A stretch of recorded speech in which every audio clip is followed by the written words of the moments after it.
Hi, my name is Danielle Bourque, and I am the owner of Soft Healing, also ESP, E-Stone Pottery, and Soft Stone Imagery Photography. In the years, which are many, like everyone else, we grow and we want to learn more about oneself and how we can be better and to learn more about what we want out of our life. So with careers come and go, and until you find one's passion or love in creating one's life. Mine is ever evolving.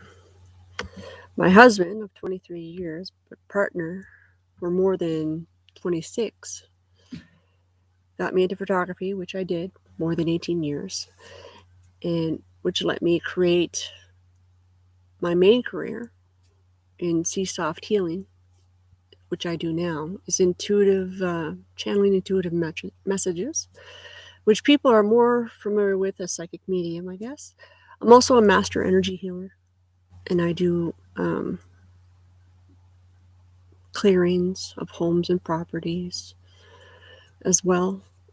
And I do energy healing, master chios, and I do clay. So the Soft Healing part is channeling, chios, clearings, clay. In short, for now, maybe more at it later on. And which brings me to my third company, which is ESP, E-Stone Pottery, which I've been doing for more than 6 years now, working with all types of clay forms. These years, I have a variety of jobs, but in the last 2 years, businesses. That was a brief history of me, pretty much. I have always trusted my instincts in regarding my life. In many areas in my life, actually. With my career as a channeler, I have helped many people in finding their voice, in listening in their instincts to help them find answers they seek in all areas of their lives. And what I've learned in most of all is that people would listen to their instincts more, they would find out so many answers on their own instead of trusting others like their loved ones, friends, coworkers, TV, internet, books, and the list goes on and on. Even when they ask me, I said it's up to you to trust yourself. Even in my teachings, I tell many people, no matter what you learn in life from people surrounding you, your past, your present, your future, what you've seen, heard, smell, and what you've learned from society, internet, or even books, literature, you would absorb into a variable of information and decide for yourself what aligns with your energy and what feels right to you. No matter what you believe in, God, Jesus, Buddha, in my book, they're all the same. Whatever the belief, there is always a thirst to know more about what it is in our own life. So what's out there? What do we believe in? For myself, it's always trusted in my divine soul, which I connect to in whichever religion you see, are all the same. So the knowledge, information, instincts, it's a knowing and that there is more to life out there. How do you know from your inner voices? How do you know if you're getting the information you need? How do you figure out how to communicate with yourself and to connect with your higher self? Simple. You listen. So you listen to your heart, your inner self, your inner voice. But most don't trust their inner voice or their instincts on their higher self. If they did, we would be so much farther ahead in life and guide us ultimately all along where we wanted to go along the way and what we wanted to know, hear, feel, experience in our life. Believe it or not, we chose this world, this life, to learn from. And our inner voice, when we do decide to listen, is trying to show us what we want to learn or experience down here on earth. I don't know how many times people come to me for answers or do help them create, or the magic, as they say, or miracles that they say that they've seen, and they want to know how. Here's a good example. Usually, in my readings, I ask, If there's anyone at the end of my readings, that is, sorry, if there is anything that Spirit hasn't answered for them as of yet that they would like to know. So I'm like a radio to the other side to communicate with your higher self, divine, God, Buddha, Jesus, etc., or loved ones that passed or more. So one particular lady asked me, I want to heal my sister, who was sitting right beside her in the Zoom session. And I stated, they can't do that. And the lady says, they can't heal her? And I tried to explain in layman's term or in another way. So when you're born into this world, it was given to us as a rule. It's our world, otherwise known as free will. Probably familiar with that phrase. This is the one thing that cannot change. Let me explain. So we could be given a pot of gold, right? It's real.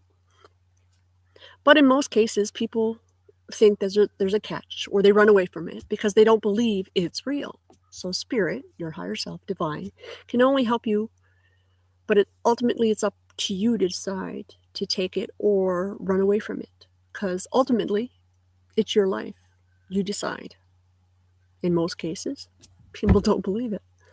So how many times have you learned miracles that people say they die, which before they left they had an illness, but then they come back and then they're no longer ill?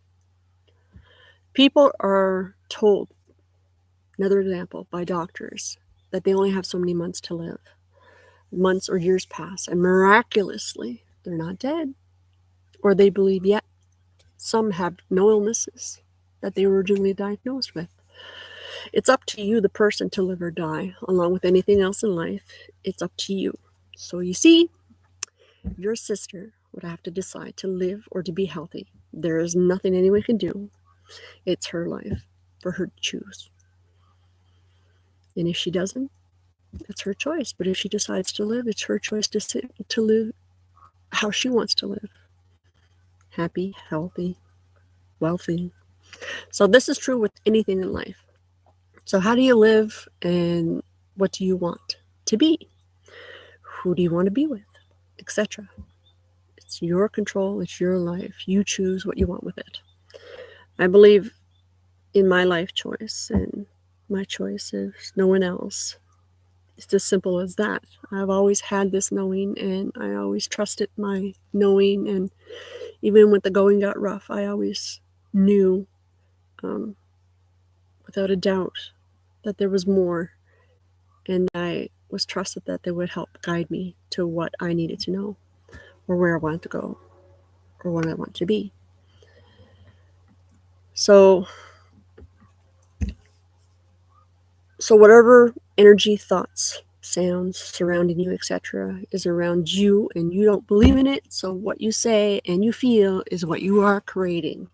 So really think about it, what you want out of your life, and then start creating. So examples are, don't think, a lot of people say this, but like, don't think like this. And one of the big ones, like, I don't want debt, the universe, but that doesn't, let me explain that again, sorry, getting tongue twisted there. So don't say things like, I don't want debt. Well, the universe doesn't hear don't. The part they hear is want. So guess what you're creating? So start saying that I love that I have the abundance in my finances, in money. Another example, don't say, I don't want to get sick with cancer and tired, etc., etc. Start saying, I love that I am healthy and happy. And then it'll start being created, even if it's in your life. So that's the trick. One of the most favorite is, I want to be patient. And I think about it this way. So how do you get patience? Well, you get a lot of troubles and problems. So if you want patience, stop saying that word. So instead, start saying, I love it that I have a balanced life. And there's 4 keys into creating and manifesting things that you want in your life. So The first one is to think about what you want and imagine that it's happening now. So you got to start saying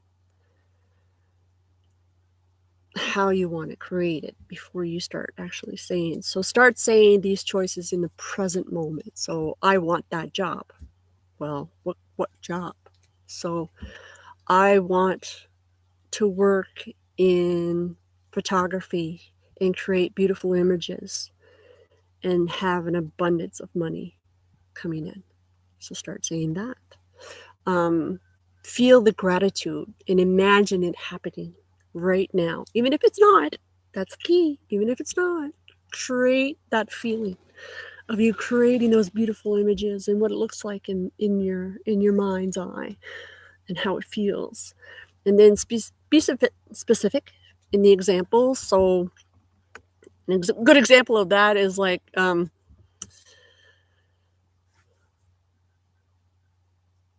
lot of people say, well, it's not being created. Well, a good example of that is you got to be specific in your words, so no negativity whatsoever.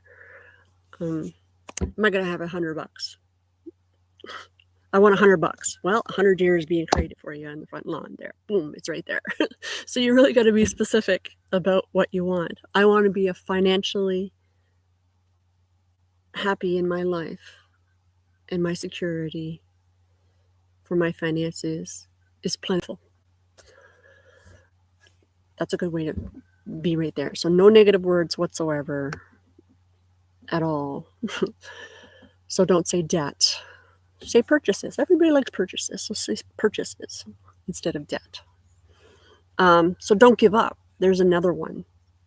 That's number 4, which is the highest one. Never give up. The human ego, which I call the ecological mind, which likes to judge everything, likes to analyze, likes to say things like, what, right? I don't believe you. You're crazy. You'll never get anything like this. So you don't deserve that.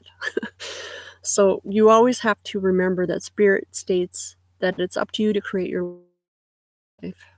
And no matter what, you're going to learn from this. And then you're going to choose to decide what you want to do with it. So don't let other belief systems or define your future, and don't let your upbringing. I hear that all the time about their upbringing. So you choose what you want out of your life, even if you had a hard life. Okay, that's a good lesson. So do you want that life? No. Well, choose a different path.